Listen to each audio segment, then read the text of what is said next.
A primeira experiência com a imigração europeia, onde hoje é a região metropolitana de São Paulo, foi em 1827, quando 226 alemães se fixaram na região de Santo Amaro e Itapecerica.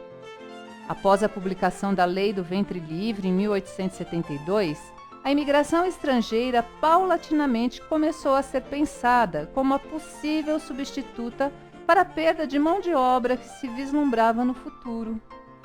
Em 1877, o governo da Imperial Cidade de São Paulo já via a necessidade de criar um local para hospedar os imigrantes que chegavam à cidade. Assim, foi criada a primeira hospedaria para imigrantes, a Hospedaria de Santana. Mas logo a pequena casa de taipa de 2 pavimentos já não comportava a demanda, levando à necessidade de construir outro alojamento. Então, em 1882, começou a funcionar a segunda hospedaria de imigrantes de São Paulo, a Hospedaria do Bom Retiro, que ficava na antiga Rua dos Imigrantes, onde hoje é continuação da Zé Paulino. A partir de 1887, com a inauguração da Hospedaria do Brás, esta passou a ser o destino inicial dos imigrantes europeus que chegavam do Porto de Santos e que vinham em trem ou no lombo de animais. Mas foram a crise no sistema produtivo e o fim da escravidão que impulsionaram a grande leva de imigração em São Paulo. E foi por causa desse maior contato entre os territórios paulista e europeu que a preocupação com o tifo passou a fazer parte da história epidemiológica da cidade de São Paulo.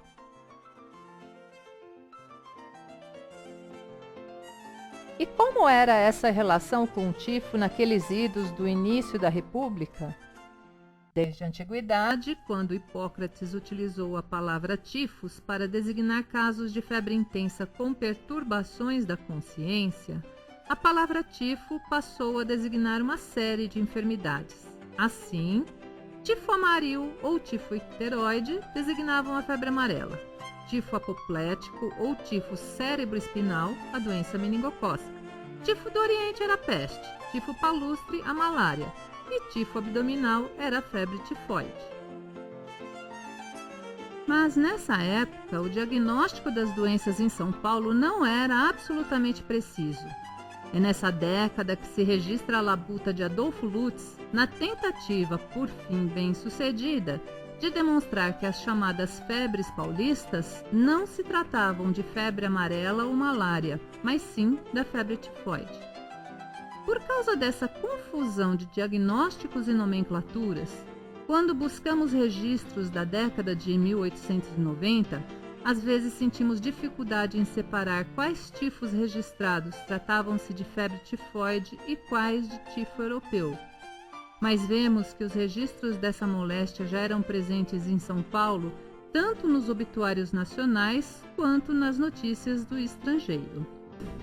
Também é nessa época que se registra no Porto de Santos a obrigatoriedade da quarentena para navios que chegassem com casos de febre amarela, cólera, tifo, varíola e lepra. A capital de São Paulo entrou no século XX com a maior taxa de crescimento populacional jamais registrada no município, com um grande contingente de imigrantes europeus residentes e contando, na área da saúde pública, com um hospital de isolamento de doentes, um instituto bacteriológico que possuía também dependências na Fazenda Butantã, um instituto sérum terápico e os serviços de profissionais notáveis como Adolfo Lutz, Vital Brasil e Emílio Ribas.